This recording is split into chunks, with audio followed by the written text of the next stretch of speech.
Do you find yourself not only physically exhausted, but also emotionally drained before bedtime? There can be quite a few reasons for this, especially with regard to our mental health. Think of your emotional, psychological well-being like a garden that needs regular nurturing in order to properly grow. Mine is a garden, man. What's growing? Or can nothing grow because you got them bad thoughts in there? Weeds, rocks, and sticks, haunted by your past, haunted by your mistakes, stuff that you can't even change. That's what your mind is. It's a garden. Sometimes you got to weed it out. Sometimes we forget to water the plants in the garden. And the more we forget, the harder it is for our garden to grow.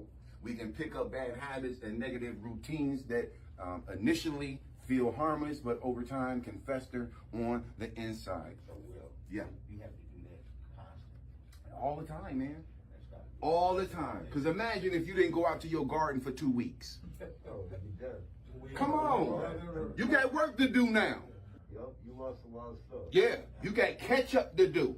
And some of the plants that were doing good might not be doing so well since you ain't checked on them in a few weeks. Every day you got to do this, all the time. Yeah, 5 things that hurt your mental health. Number 1, consistent negative self-talk. Remember what I said earlier with the self-talk, man.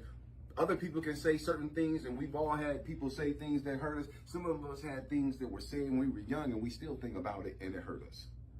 You understand what I'm saying? So just imagine what you are doing to yourself, how you are programming yourself every single day when you say, I'm dumb. When you say, I'm stupid. I don't care if I'm playing a video game and I make a mistake. Man, you stupid. I don't talk to myself like that. Never use the word against yourself. Ever. Consistent negative self-talk. We tend to be the toughest on ourselves and far more forgiving of others. Ooh. Negative self-talk comes from many different sources. Spending too much time alone. So if you spend too much time alone with your own thoughts, they become negative. Come on. You spend too much time alone with your own thoughts, you become negative. That's why it's good to get outside, even if you don't have friends, just to get some sun on your face and break the monotony sometimes.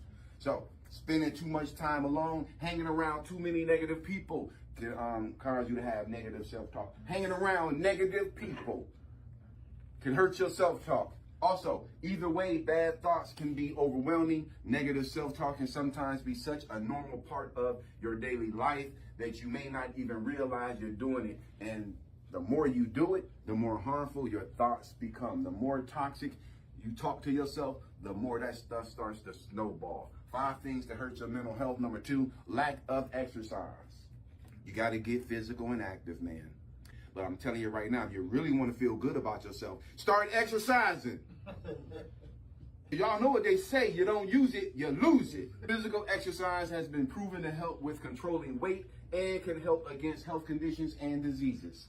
It's also proven to help with your mental health by boosting your self-esteem. We feel happier when we're exercising because our brain releases endorphins. Endorphins trigger a positive feeling in the body. So if you're not exercising, you're likely not receiving enough endorphins, and we could all use more happy-making endorphins. You feel better about yourself when you're working out. Your self-esteem goes up when you're working out and exercising.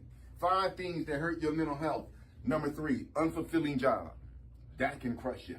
Going to a job you don't like and being around people you don't like every single day for 8 hours a day or more can crush your mental health.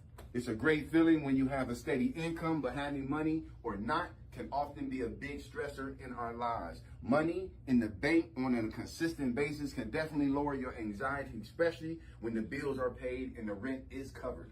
According to Maslow's hierarchy of needs, physiological need for food and shelter are at the very bottom of the triangle. So as human beings, first thing as far as what we need is food and shelter for us to calm the hell down.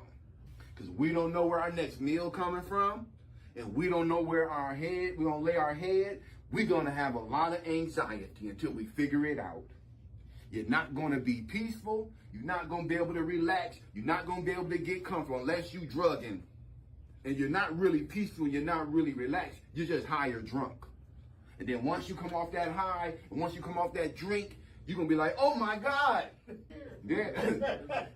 My problems ain't went nowhere.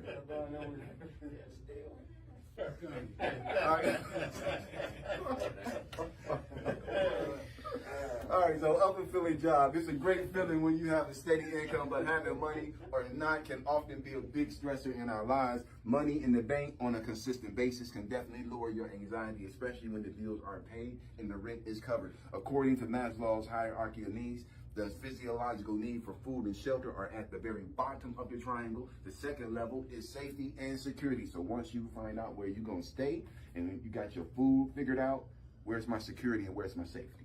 Am I safe here? So the second level is safety and security, which is what a job will ideally give you. So when you get a job, that gives you safety and security. But it is also important that you feel fulfilled by the work that you do. If you find yourself dreading going to work every day where you're miserable for 8 hours straight, it is not good for your mental health, and perhaps a new job is in order. 5 things that hurt your mental health. Number 4, over and under sleeping. Oversleeping, sleeping too much, and not sleeping enough. You got to have a balance. Most of us enjoy sleeping, and it's a great feeling when you get into your comfy clothes and crawl under the covers, especially at the end of a long day. We've all done that. Had a long day, and you finally get into your bed, you got your clothes on, and you feel tired, you lay down, you're like, oh my God, ain't that a good feeling? That's a real good feeling. Adults should be getting between 7 to 9 hours of sleep per night. Some need more, some need less. If you're an early bird that loves catching worms, then oversleeping will be tough for you, and sleeping in later than usual may make you feel unproductive.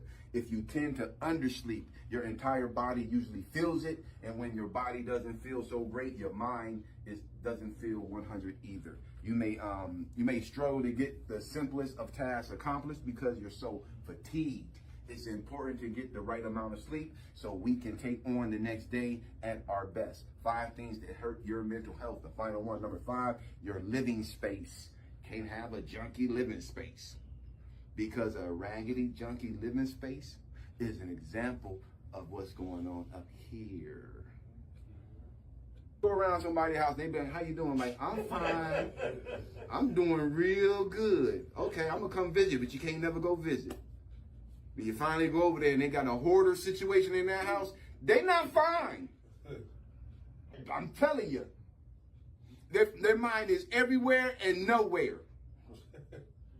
There was a lady, older lady. She grew up during the, what was it, back in the Great Depression. She grew up during the Depression, where they had to eat out of a garbage can. That bad. Kind of, when she was a little girl, she remembered that, having to eat out of a garbage can. So she keeps everything, because of that situation, mental, on her mind. She never knows when that might happen again. So they opened up a refrigerator. She had stuff in there you would never want to eat. But she holds on to everything. She had 3 dead cats in the freezer. Wow. Yeah, she holds on to everything. You ever got in somebody's car? They coming to pick you up. They got a used plate and a fork on the driver's seat. They got to rearrange the whole passenger side of the car, and there's so much you can't get in none of the back of the seat. Something going on in their mind. You ever cleaned up and felt better? Yeah. Come on, somebody. Clean your whole house up, your room, everything. You ever cleaned up your room and found something that you needed, that you was looking for, and tore the whole room up to find, and it was under a shoe, under the bed? Come on, man. I'm telling you, man. I'm telling you. Hey, well, that first shower after about 4 or 5 days. Man, I'm telling you. I ain't going no 4 or 5 days without no shower. I'm telling you right now. I got to be in the hospital for that. 5 things that hurt your mental health. Number 5, your living space. Your living space should feel like a place of warmth and comfort. If you're not happy with where you live, this can affect your Well, your mood, I'm sorry. This can affect your mood. If you're not happy with your home, the messes will pile up and your mental health can be viewed the same way. If we don't keep the dirty dishes in our mind clean and properly put away, the sink in your mind can become overcrowded. Maintaining your mental health is a full-time job, and it's important to keep track of how you feel. And it's very easy to become overwhelmed by the chaos of life. Don't feel bad if you feel overwhelmed. It happens to the best of us.